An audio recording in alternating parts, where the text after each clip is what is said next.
All right. So we were looking at cuts in the previous class, right? So we mentioned that cut is an extra logical operator, and it prunes the search tree to give you interesting results, right? So we'll continue with cut in this lecture, and we'll also see other uses of cut, which are quite interesting. So we'll go through that step by step. So before we delve in, right? So here is a small quiz. So I have a function split here. I have a predicate split, and I have three clauses based on this predicate. So the question is, given these three clauses, what is the result of this query? Where I give it a list, and then I ask L and R. So you can have a look at this. I mean, it's an easy one. You can have a look at this one and tell me what the result will be in the chat window. Yeah. Yes. Right. So the answer is 1. Right. So Sarthak and Harini have got it right. So what's going on here is you're taking the head value, right? If the head is less than 5, we are pushing the head to the front of the L list, and we recursively call the tail. And otherwise is we are explicitly checking that head is greater than or equal to 5. And if so, then we are pushing head to the R list, right? So this is going to split the list into L and R this way. So the answer is correct. So if you sort of, the reason why I had that example is that if you observe this particular, these two clauses, right, this one and this one, you can see that these are mutually exclusive, right? So if you satisfy a particular goal with this clause, that it is head is less than 5, there is no chance that you will satisfy this clause, because these two are mutually exclusive. This is head less than 5, head greater than or equal to 5. But the way Prolog works, right? It says, okay, even though I know that I have satisfied the search through this clause, if the given head, given goal unifies with the head of this rule, which it would, right? So if it unifies with this one, it would unify with this one as well. Of course, what would fail is that condition. This condition would fail, and we would say, okay, we won't proceed further. But unfortunately, there is all this bookkeeping necessary for choice points and so on. The observation is that if this is satisfied, then this is no longer need to be checked, right? So how can we avoid this? So this is one common use of cut, right? So okay, we know two cases are mutually exclusive, and we can use cut to avoid searching through both of these possibilities if we know that it is mutually exclusive. So here is a strategically placed cut, right? So what I've done is I've added a cut here after the gatekeeping condition, right? So the behavior is that if you unify with this head, and if head is less than 5, then you introduce a cut to essentially kill off the choice point here, right? So that the search doesn't go on to other rules that might be there. I mean, this example, it is very simple. You only have one, but you can imagine having lots and lots of rules here, and having to, if you know that all of them are mutually exclusive, just having to even check is an expensive operation. So what this cut does is, if you manage to cross this condition, which is head is less than 5, don't bother checking all of the other clauses that might be there, right? And I've also added a similar thing here, right? A cut here. But if you stare at it, the cut is not necessary, right? This cut is not necessary because there are no choice points that are possible here. Because of the way we've written down the program, this is the last clause, right? So there is not going to be a choice point here. And this cut is not buying us anything. And in fact, this predicate itself is not necessary, right? Because if head is less than 5, then you're going to go here and this choice point is going to be erased. And the only possibility of even coming down this path, right, is when head is greater than or equal to 5. So this whole, I mean, these two sub goals are not necessary, right? If you remove the sub goal, the program will behave. This program will behave the same way, um, but it sort of hinders readability, right? So we are introducing the cut here um, only to for performance reasons, right? We want the program to not go and check other clauses. And reasoning about cut behavior, right? Even though we might be, we've seen a couple of examples right now, it is fresh in our mind. Every time I come back to this cut, right, I have to remind myself how this cut works. So in terms of just readability, it is better to leave these conditions around, even though we have a cut here. The reason is that they serve as nice documentation, right? So they say, okay, this particular clause is only applicable when h is greater than or equal to 5. And it has no runtime overheads, right? Because of this cut, we are no longer going to go down here, but we will still leave this in. And anyway, so that's the recommendation here. So use cut to optimize execution, but retain any of the guarding predicates just so that they will help with the readability. Okay, so that's that. Okay, Sir, so, yeah. sir, can you go to the previous slide once? Yeah. Sir, over here, if instead of like if I place the exclamation mark, the cut, if I place it after split, so like if there is any other choice point for split after getting one satisfied condition, it will Hmm. erase that one as well, right? If there is one for split, yes. So if there are multiple possibilities for split here, it will erase that as well. Sir, so in this case, I could have placed this cut after split as well, or would Um, it have caused issues? so the way to think about this is recursively, right? So um, this goes off into multiple splits and it's going to come back here. It is going to go down one of the paths. I don't have an answer. I'm not smart enough to reason it on the fly. Uh, Sir, so what? like we'll have to hand trace it, right? Whichever Yeah, one yeah, works. yeah.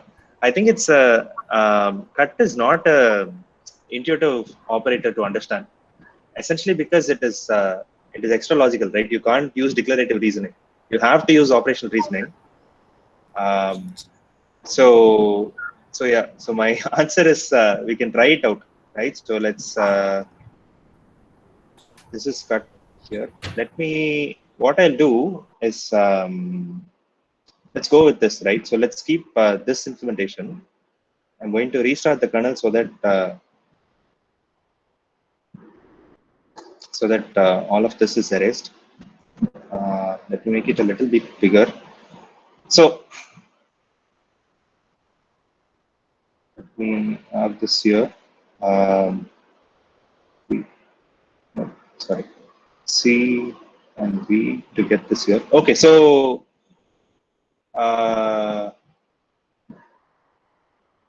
yeah, okay. So let me we have a nice executable thing sitting behind. So let's try it out, right? So so this gives us the right answer. Let me restart and clear output. And the observation is what happens if I put the here.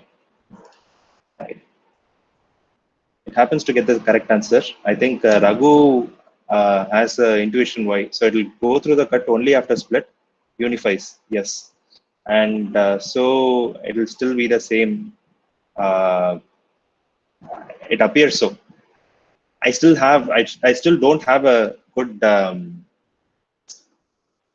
argument as to why this is correct, but I can see that it gives me the correct answer here. It might work out. Um, when it unifies with the second rule, even if the if false, won't it terminate? This is the second rule. Even if the if is false, no, if it in the recursive call, no, your cut only has a behavior on the current rule, so it won't influence the recursive calls. So the only influence on cut is that if there are further choice points here, that would be ruled out. Any searches, subsequent searches here will be ruled out. But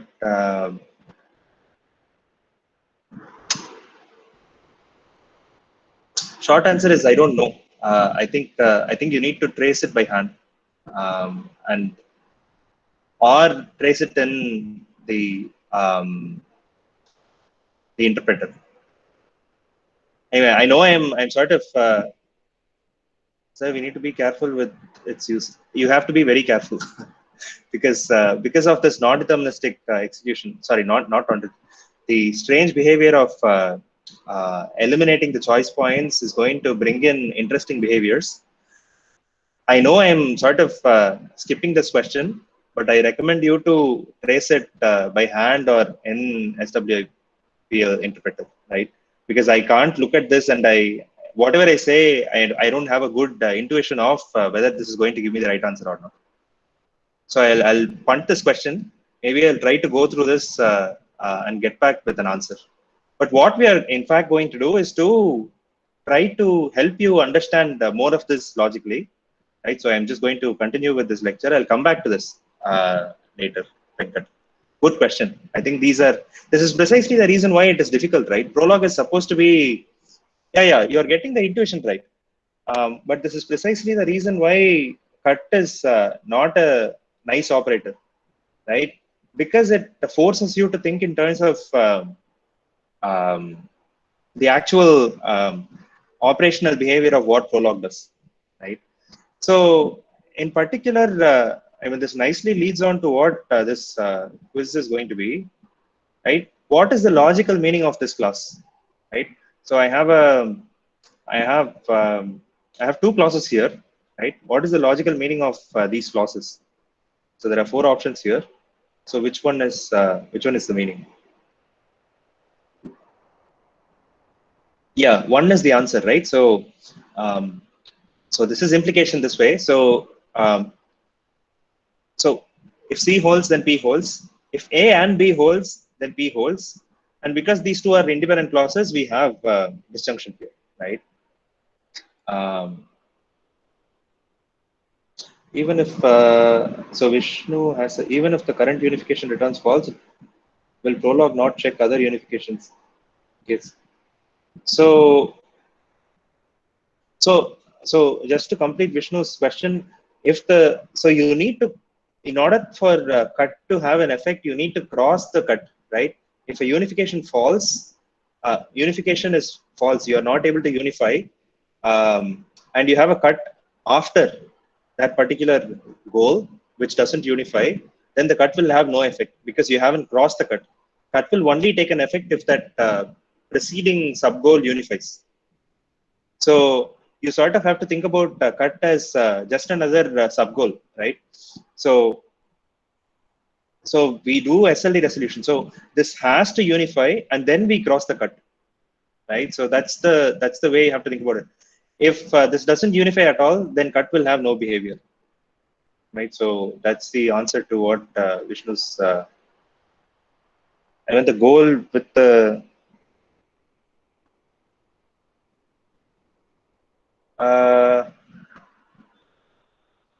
sorry, Vishnu, can you perhaps unmute and yeah, head of the goal, right? So you still have to cross the cut. So if the goal has to unify, right? And if you have the cut here, right?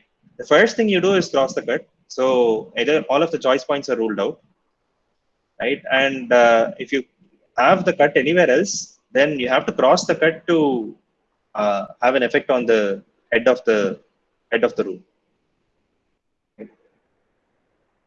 So that's you sort of the way to look at cut is essentially it is a sub goal, right? In order you need to cross that, you need to satisfy the sub goal in order to have that effect. Anyway, so let's so we saw an answer here, right? So the idea here is so if C holds then P holds, or if A and B holds then P holds. What about this program? Right, so this is introducing a cut here. Yeah, so the answer is 3, right? So yeah, a lot of people have got it. So the idea here is we go through this, right? If A holds, then we cross the cut and B will hold, right? So this is fine. So A and B, if A and B holds, then P will hold. But in order to even evaluate this particular in order to even reach this clause, right? A has to be false. If A holds, then you would cross this cut, which means that you will eliminate the choice point here. You won't proceed further. So the logical meaning is that if A doesn't hold, then you won't cross the cut. In which case you will come here, and if C holds, then P holds. Which, if you logically write it out, will be not A and C, right? And the behavior, the meaning of the logical meaning of the program changes here because of this cut, right? And yeah, so that's the third 3 is the answer for this program. Yeah, question. Sir? Venkat? Sir? Yeah. Yes, sir. Sir, in the previous slide, like this is somewhat related to Vishnu's doubt only. If there is an after A, and if Yeah. B fails to unify, then Yeah. will we go further for the next P gives C, or like we'll No. terminate here? We'll just terminate. So cut has an effect immediately. So we will just terminate. If B doesn't hold, Sir, then isn't the third implication a little wrong? Because if B is false, then if there is like if negate, like if A is false, no, okay, sir, fine, got it, sir. okay. Yeah, so good question. I think you are asking really good questions, Venkat. I'm really happy for the interaction. And I'm also happy that you managed to get the answer. So the point here is this, right? So there is this notion of red and green cuts, right?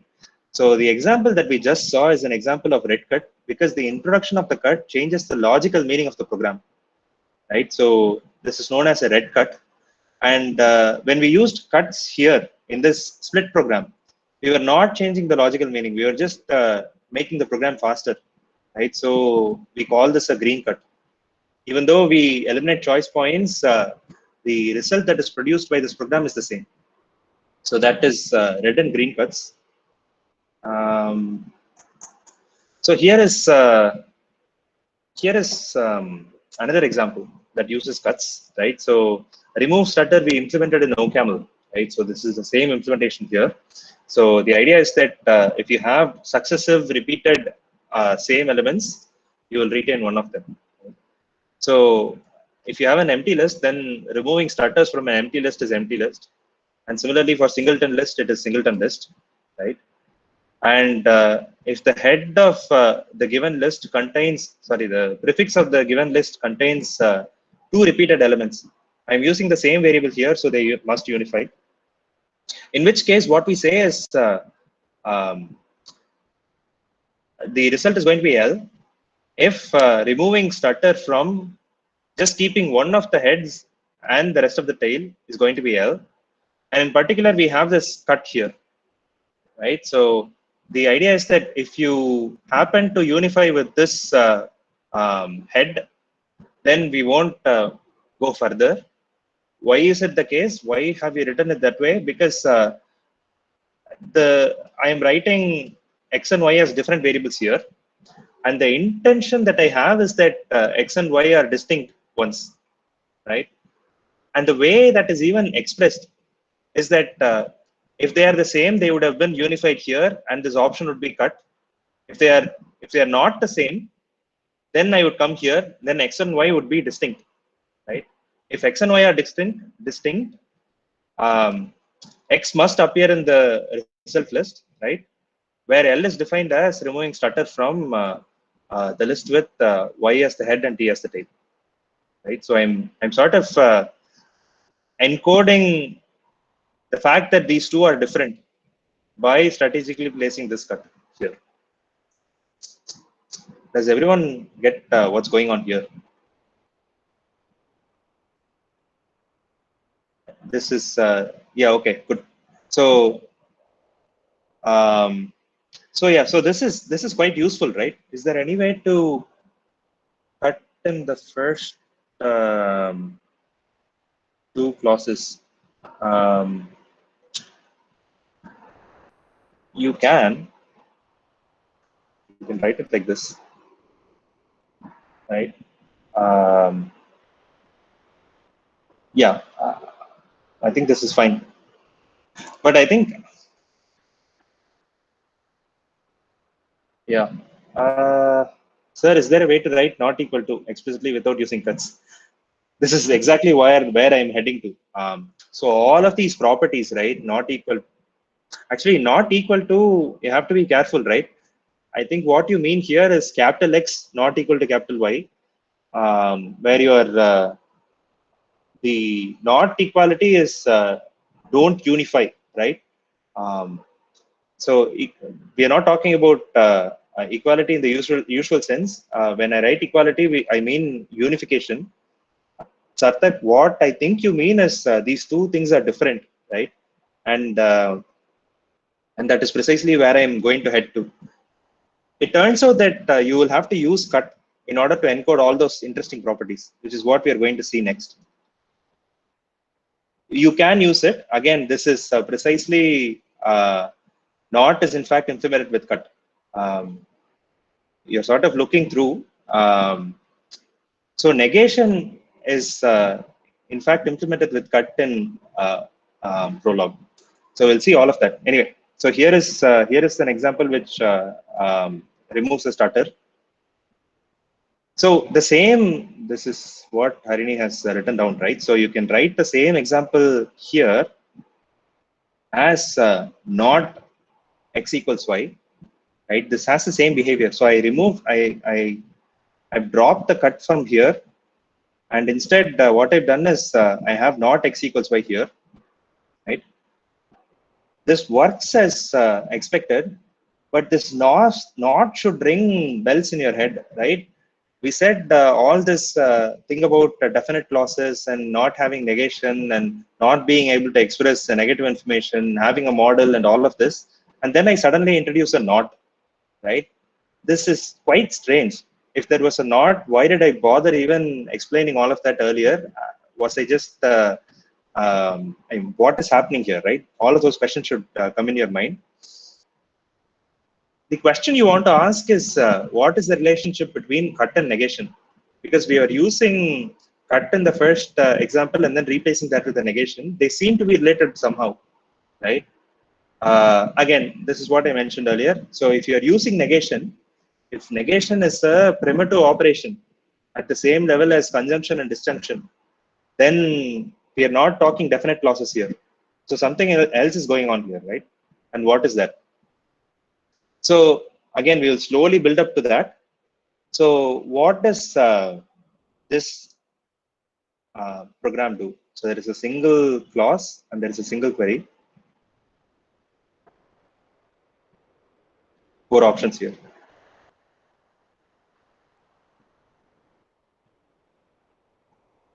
Yeah, so fails, right? So I ask A is an atom, A unifies with the set. So I cross the cut, and then this is a failure, right? One does not unify with 2. So it just fails. So this one returns false. In fact, Prolog has a better name for our implementation here. It calls it fail. Fail is a predicate which always fails, right? Just fails. If you write fail, it just fails. It has no other behavior. So here is another quiz. Okay, so what is the behavior of this program?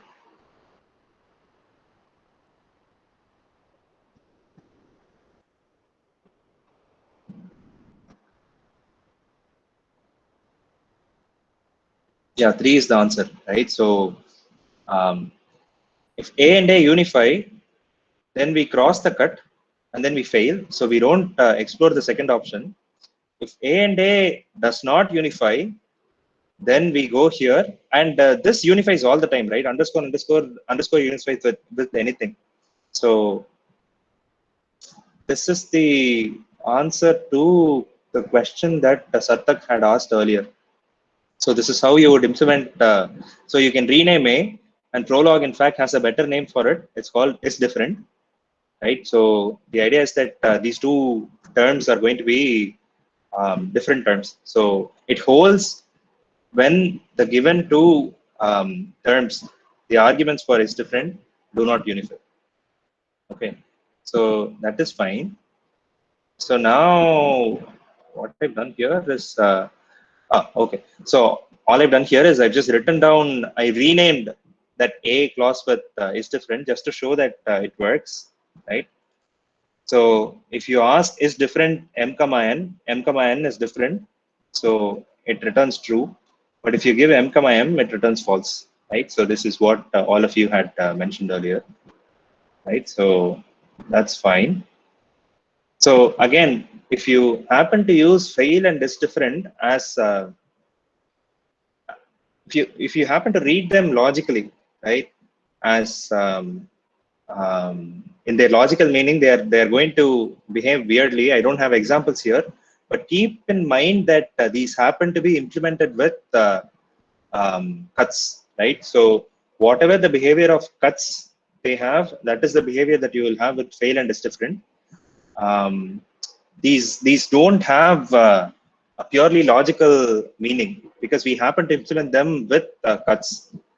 Okay, so that's just a caution. I don't have concrete examples, but keep that in the back of the mind. So here is actually how we implement not, right? So there is this concept in Prolog called negation by failure, right? Which is precisely what I'm going to explain now. So we don't have negation in Prolog. I wasn't lying when I said that Prolog is just definite clause programs. I was in fact lying when we said Prolog happens to be this language which is like well behaved and does not have any corners. We have cut, right? And because you introduce cut, you introduce all of these extra logical operators. Not here is not a logical negation, it's an extra logical negation. um, so we'll look at the behavior here, right? So not A, um, what does it do? It just takes A, whatever term A is, and says can I satisfy A, right? If A is satisfied, then it crosses the cut and gives you fail, right? If A holds, then you get false. If A does not hold, then you don't cross the cut, right? So you come to the second one where not of anything holds.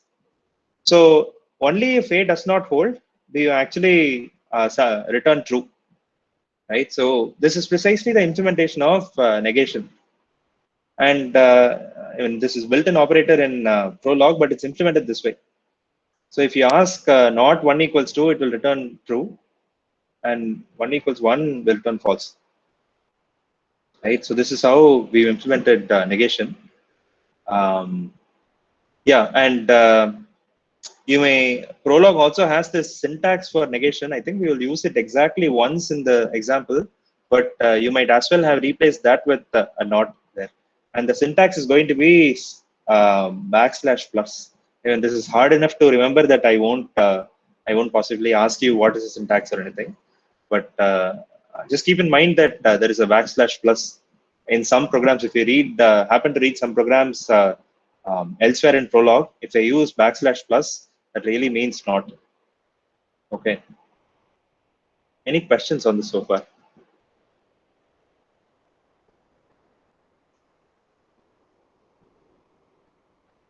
Okay. So what sort of a cut is this? Is it a red cut, green cut, or amber cut?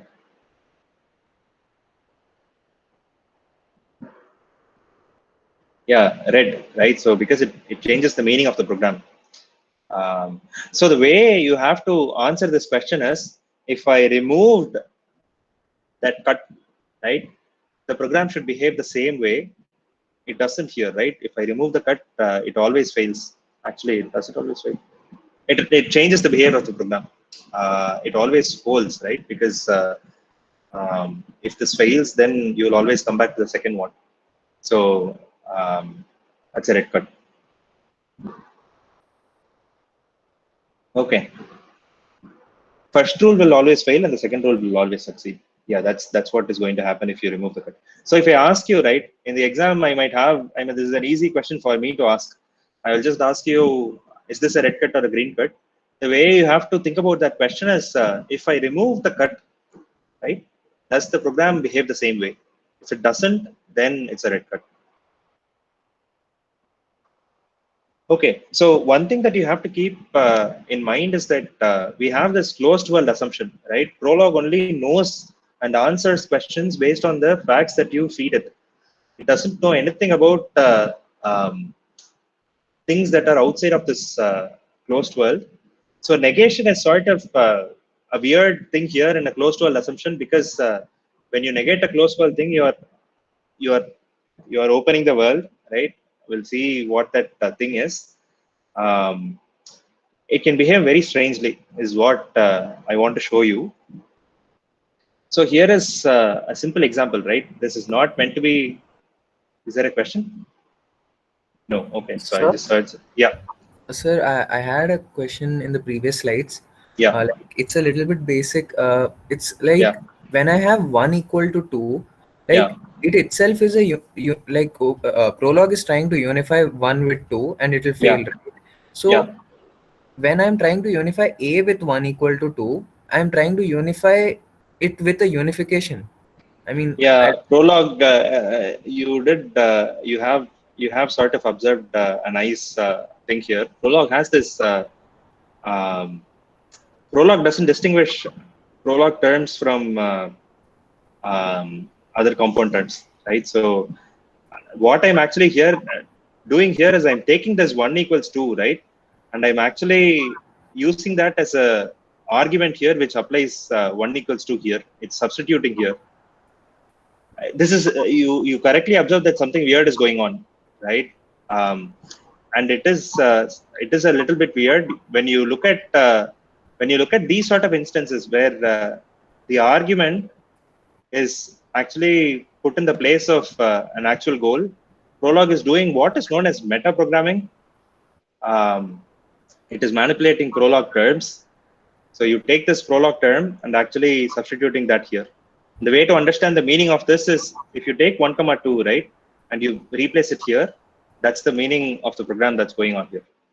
sir, so it is more like it is a function equal to which takes two arguments, 1 and 2. Yeah, yeah, It initially unifies with A, and then yeah, when we're trying to see if it yeah, holds over here, yeah. then it will hold. Everything is a term, right? And then based on the position, its meaning changes, right? When it happens to be in this goal position, then Prolog sort of says, okay, I will treat that as a goal. And when I see an equal to, I'm going to treat that as a unification. Okay, sir. Thank you. Okay, so you have to, it's a little odd at first, but this is just a function, right? And it's a term. And just so that this term happens to be in a goal position, Prolog interprets that as a goal. Good question. This is a really good question. It will come up later as well in this example. Uh, okay, so this is a silly example. Anyway. So I keep updating this example every year. So I happen to have iPhone 11 something, OnePlus 70. Now I have good phone, iPhone 12 Pro Max, which is the upcoming latest phone, and good phone, OnePlus 80, right? And I say expensive iPhone 12 Pro Max, right? And I define the rule bargain of X as X is a good phone and not expensive of X, right? So if I run this, then I get OnePlus 80, because the only expensive phone here is iPhone 12 Pro Max, right? Harini has a question which I possibly missed for a few minutes. Does Prolog treat unification as if it's a truth value?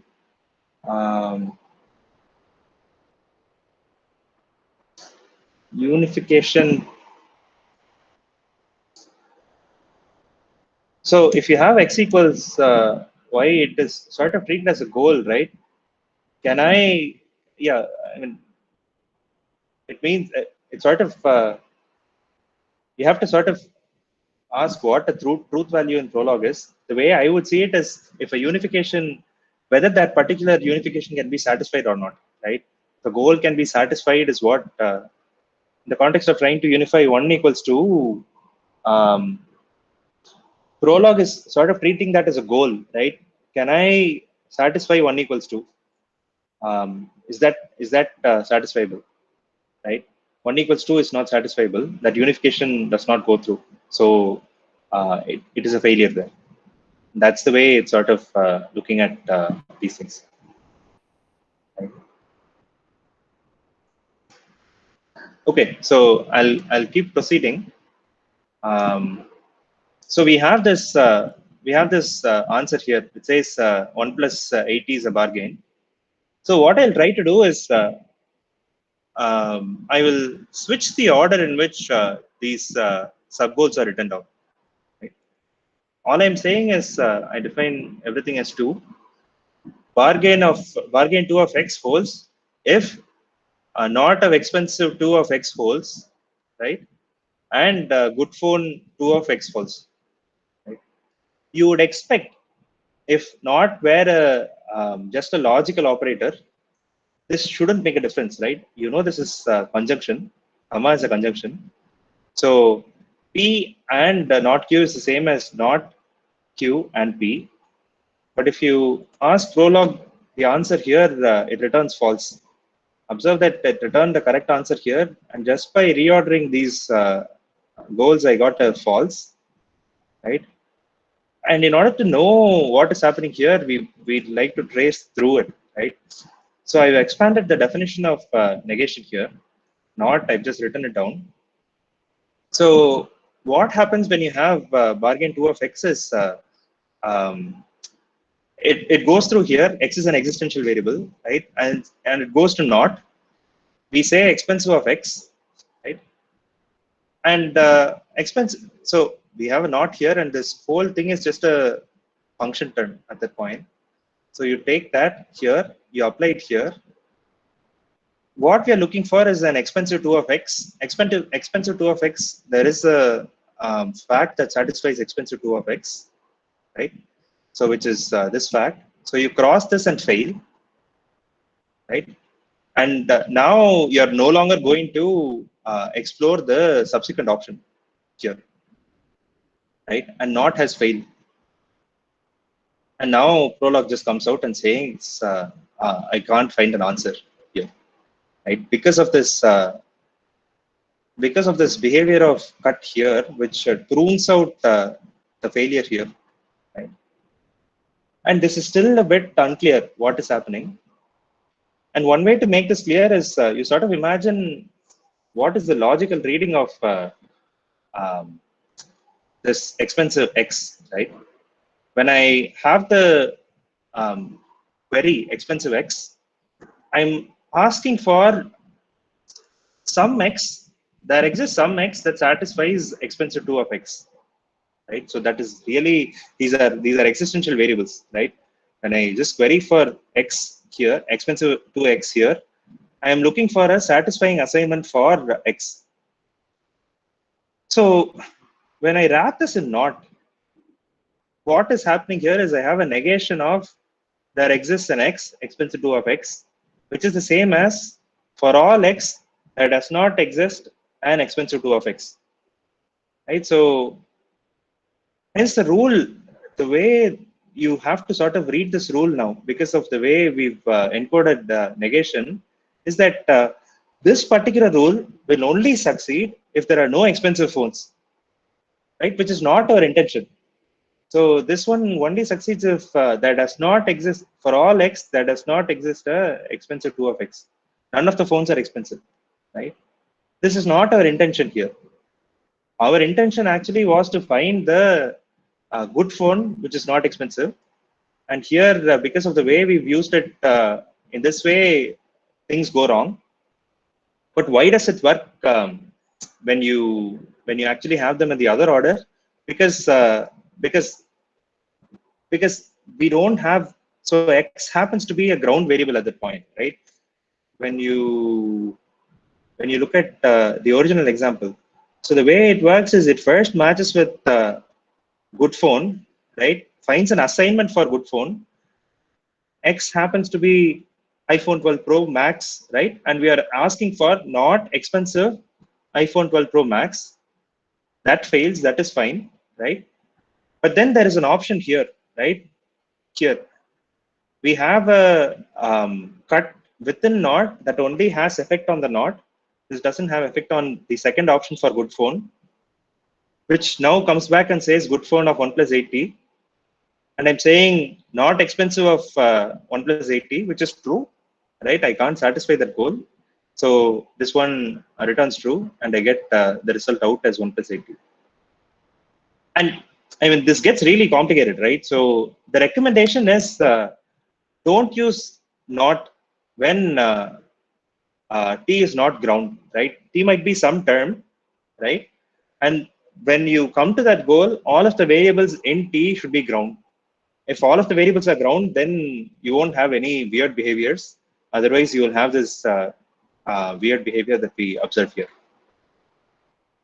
Okay, so that's the recommendation. So um, it sort of avoids these unnecessary complications. This is not the case here, right? When we look at this sub goal, x is not unified with anything. But in the first case, um, x happens to be ground here, right? When we come to this sub goal, x will have some assignment, and that's what makes the difference here. Um, Sir, yeah. sir, if I swap good phone 1 plus T with the above rule, like if I Hmm. have good phone 1 plus T first, then 1 plus T will be able to go to the not, right? Like Yeah. it will be able. So let's do that. Um,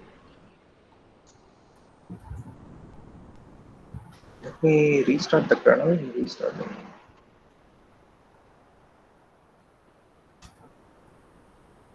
Still yields false. Why? So, but like, Because won't 1 plus T be able to reach the not underscore unification? no, because we are not even getting there, right? This not expensive x is looking for this one first, and that is failing. You cannot satisfy this goal, right? Only then can you move on to this, Okay, sir. Okay. right? So that's why it's failing, right? So even if you replace that, you'll still get the same answer. Um, yeah, cut is not a pleasant thing to work with, right? So if I had to design Prolog, I wouldn't introduce a cut. We can find other ways to speed up Prolog programs, but cut is certainly a very unpleasant rule to use. Anyway, so um, that's the cuts and negation lecture. Keep in mind that cut is extralogical, right? And cut is complicated, and and cut gives me an easy way to ask questions. So expect if I ask questions on Prolog, I will certainly include at least one question on cut. Um, anyway, so we have 5 more minutes. Maybe I'll start the next lecture, and then we can continue from Monday. Let's move on to the next one. Okay. So maybe there is a very interesting problem that we are going to see in this lecture, and I'll just stop with that video. So we are going to look at more examples, right? Cut is sort of a digression from all of these example-driven things that we've been looking at so far. So we are going to do this. Um, in this lecture, we are going to look at a countdown game. I will explain what this countdown game is, and we will also look at how to get type inference and program synthesis from just writing down the type checking rules. This is quite clever, actually. So it um, sort of shows where the Prolog really shines. So we'll see some of that in this lecture. So in terms of concepts, right, what we are going to see is this idea called iterative deepening from AI. So we will start our search in a small space where we expect the solution to be, and then we will keep expanding our search outward and outward as we go along. And this idea is called iterative deepening. And this will be quite useful um, technique to learn because we'll see applications of that in all of these. Right? Um, yeah, so Countdown game is this TV game that was popular it's a TV show that was popular in the UK back in the 90s. So everyone is, so there are two contestants and the contestants are given puzzles. They have 90 seconds to solve, 30 seconds to solve the puzzles. They go through this over and over again, you get points, you win, and so on. So we will try to solve a question from the Countdown game using Prolog, right? And there is this one particular puzzle, right? It's a sort of a series of puzzles, but there is this one puzzle where the rules of the games are this. Okay, so there are number tiles. There are 24 number tiles in total, right? There are large number tiles, which are 25, 50, 75, and 100. And there are small numbers, two each of 1, 2, 3, up to 10, right? And there are 24 number tiles in total. The contestants have to select 6 out of 24 number tiles, right? The contestant chooses how many large and small, and they are randomly picked out by one of the person who runs the show. And a computer generates a random 3-digit target number. Okay, and the goal of this exercise is to get as close to possible to this target number, right? Using these 6 numbers at most once, right? Um, and using only operations which are addition, subtraction, multiplication, and division. No floating point or fractions are allowed. So you cannot use floating point and fractions. You have to use these arithmetic operators on these numbers in order to get as close to the 3-digit number as possible, right? And the whoever gets closest is the winner, right? And there is this one really famous round, which was James Martin 952. Maybe we'll just finish this with this particular video. You should watch this video. We are going to do this in the. So we are going to do this in this exercise. So let me unmute this. I need to figure out a way to.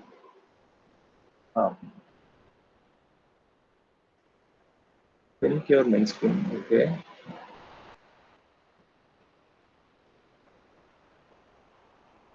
Okay. I'm sharing, but I don't know how to. Can you hear this one if the video plays? No, right? No. Okay. So this is muted. I need to. Okay. 1 second. If I don't figure this out, you can watch it in your own time. I'll share the link. I mean, it's on the slides, but I'll also share the link. But it's a really curious thing. Okay, I don't think it's worthwhile for me to figure this out. For the life of me, I can't figure out why this is muted. Anyway, so I'll share a link to this video. I want you to consider this to be like 5 minutes of class, right? Go through this video. It's incredible, right? So the way this person comes up with this combination is just otherworldly. But what we'll try to do is to repeat the same thing using Prolog. Okay, so I'll stop here. I'll share a link to this video. You should watch this. Anyway, so let me me put this on this chat, but I also share it on Slack later. I'll stop here and then we can continue with the rest of the lecture on Monday. Thank you.